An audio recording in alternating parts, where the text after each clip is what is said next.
उपस्थित सर्व बंधू आणि भगिनींनो, सर्व समाज बांधव,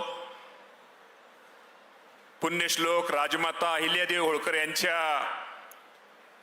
301व्या जयंतीच्या निमित्तानं उपस्थित असलेले आपल्या राज्याचे लोकप्रिय उपमुख्यमंत्री एकनाथजी शिंदे साहेब,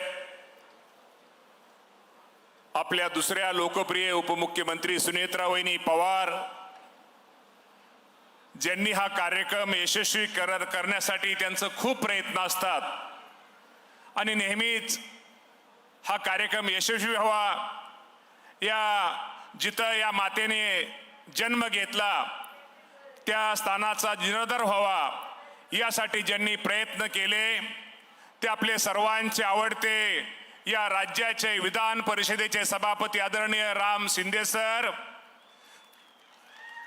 दुसरे ज्यांनी पूर्वीपासून इथे कष्ट घेतले आणि हा परिसर वाढ व्हावा या मातेच्या नावाच्या बाबतीमध्ये इथं जन्मस्थानी खूप काय असं काम केलं ते आपले सर्वांचे आवडते या राज्याचे माजी मंत्री आदरणीय अण्णासाहेबजी डांगे साहेब, उपस्थित असलेले आमदार सुनील भाऊ कर्जतकर आणि आपल्या सर्वांचे आवडते एक समाजभूषण आदरणीय गोपीचंदजी पडळकर साहेब,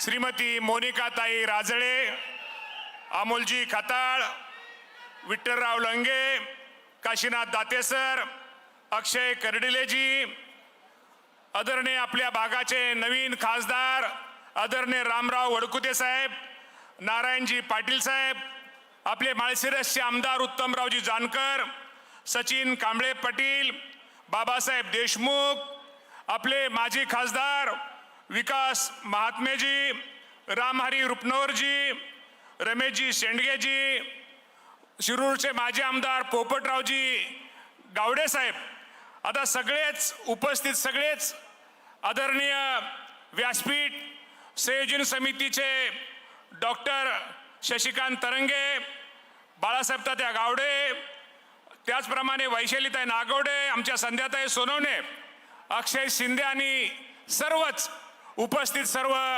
मान्यवर, पत्रकार, मीडियाचे प्रतिनिधी, उपस्थित सर्व बंधू आणि भगिनींनो, आज आपण सर्वजण मोठ्या उत्साहामध्ये ही जयंती साजरी चौंडी गावामध्ये ज्या मातेनं या भागामध्ये ज्या मातीत जन्म घेतला तिथं ही जयंती आपण खूप मोठ्या उत्साहाने साजरी करीत आहोत.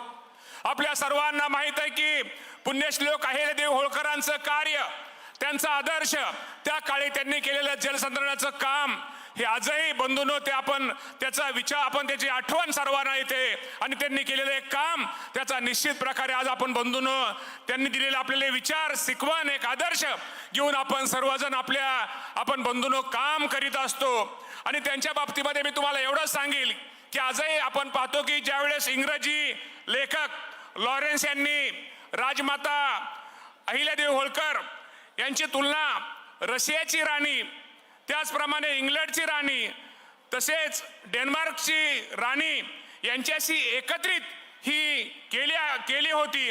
आणि त्याने एका ठिकाणी असं त्या लेखकाने म्हटलं होतं की ज्या वेळेस जगातील महान स्त्रियांचा इतिहास लिहिला जाईल त्यावेळेस पुण्यश्लोक अहिल्यादेवी होळकर यांचं नाव हे प्रथम लिहिलं जाईल, हे त्यावेळेस त्या लेखकाने सांगितलं होतं. याचा एक निश्चित प्रकारे आपल्या सर्वांना अभिमान आहे. याचा निश्चित प्रकारे आज तुम्ही सांगतो की आज या गावामध्ये या परिसरामध्ये आपण आलेला आहे. राम शिंदे सर, तुम्ही सांगितलं की पडळकर साहेब तुम्ही सर्वांनी 3 दिवस चांगल्या प्रकारचे कार्यक्रम या भागामध्ये घेतले आणि निश्चित प्रकारे या भागाचं हे इथलं स्थान, इथली जन्मभूमी ह्याला एक वेगळ्या प्रकारचं महत्व आहे. मगाशी तुम्ही सांगितलं या राज्याचे मुख्यमंत्री देवेंद्र फडणवीस साहेब असतील, एकनाथजी शिंदे साहेब असतील आणि दिवंगत उपमुख्यमंत्री अजितदादा पवार साहेबांच्या नावाचा उल्लेख केलाच पाहिजे. कारण का हा आराखडा बनवताना या राज्याचे उपमुख्यमंत्री अजितदादा पवार साहेब आणि राम शिंदे साहेबांनी हा आराखडा बनवताना खूप सहकार्य दादांनी सुद्धा आराखडा बनवताना निश्चित प्रकारे केलं आणि बारीक बारीक गोष्टीची माहिती शिंदे सरांकडून घेऊन या आराखड्याला मदत केली आणि आत्ताचे उपमुख्यमंत्री सुनेत्रा वहिनी पवार यांचं पण निश्चित प्रकारे आपल्या सर्वांना बंधूंना सहकार्य आहे. साधारणतः 1200-1300 कोटी रुपयाचा आराखडा आहे. इथलं सगळं आपल्याला काही गोष्टीमध्ये तुम्ही नंतर 1-2-3 वर्षानंतर तुम्हाला ह्या भागातलं सगळं वेगवेगळ्या प्रकारचं इथं महत्व, इथलं सगळं चित्र आपल्या सगळ्यांना बदललेलं निश्चित प्रकारे दिसल. आणि निश्चित प्रकारे राम शिंदे सर, तुम्ही जे चांगलं काम करताय ते निश्चित त्याचा फायदा इथं सर्व समाज बांधवांना निश्चित प्रकारे होईल. आणि मी तुम्हाला एक आज सांगतो की आता आपण राज्याचा कृषी मंत्री म्हणून माझ्यासारखा कार्यकर्ता बंधूंनो काम करतोय. एकनाथजी शिंदे साहेब असतील, फडणवीस साहेब असतील, वहिनी असतील, या मंडळींचं सहकार्य निश्चित प्रकारे आहे. कृषी विभागाच्या माध्यमातून आपल्या सर्वांना काय देता येईल, मला वाटतं आपला सोननार इथं आपले संतोष महात्मे, आपले डॉक्टर विकास महात्मेंचे पुतणे, ते सुद्धा निश्चित प्रकारे माझ्या मेंढपाळांसाठी एक नवीन काहीतरी योजना आणण्याचा त्यांचा प्रयत्न आहे. ती योजना शासनाच्या वतीनं आपल्याला आणण्याचा प्रयत्न करतोय, जेणेकरून शासनाच्या वतीनं आपल्या सगळ्यांना माहिती आहे की समाजाच्या जे तरुण आहेत, युवक आहेत, जे मेंढपाळ आहेत, त्या सर्वांना कसा फायदा होईल त्यामध्ये सर्व हे आम्हाला मुख्यमंत्र्यांच्या सूचना असल्यामुळं भविष्य काळामध्ये निश्चित प्रकारे ही योजना आम्ही आणण्याचा प्रयत्न करतोय. आणि सर्वात महत्वाची ह्या वर्षीची गोष्ट म्हणजे या राज्याचे मुख्यमंत्री यांनी आपल्या सर्वांना माहिती आहे की पुण्यश्लोक अहिल्या देवींच्या नावानं या वर्षी शेतकऱ्यांची कर्जमाफी ही त्यांनी जाहीर केलेली आहे. आणि येणाऱ्या, शिंदे साहेब बोलू का, वहिनी बोलू का, येणाऱ्या 8-10 दिवसात बोलू का, मी कृषी मंत्री म्हणते, तुम्ही जाहीर करायचं पण आता जरा कृषी मंत्री असल्यावर थोडं थोडं बोललं पण पाहिजे. त्यामुळं येणाऱ्या 8-10 दिवसात जे आपल्या मातेच्या अहिल्या देवीच्या नावाने जी कर्जमाफी आहे, येणाऱ्या 10 दिवसामध्ये ती कर्जमाफी केली जाईल. हे माझ्या शेतकऱ्यांना आजच्या कार्यक्रमाच्या निमित्तानं आदरणीय शिंदे साहेब, फडणवीस साहेब, वहिनींचा त्यांची परवानगी घेऊन आज आपल्या सगळ्यांना सांगतो. शेवटी तुम्ही म्हणसाल कृषी मंत्री म्हणल्यानंतर कुठेतरी काहीतरी सांगितलं पाहिजे. त्यामुळे बंधूंनो, अजिबात भविष्यामध्ये काळजी करू नका. हे सरकार, महायुतीचं सरकार, हे तुमच्या सगळ्यांबरोबर आहे. हे तिन्ही नेते आपल्यासाठी काहीतरी प्रयत्न करतायत.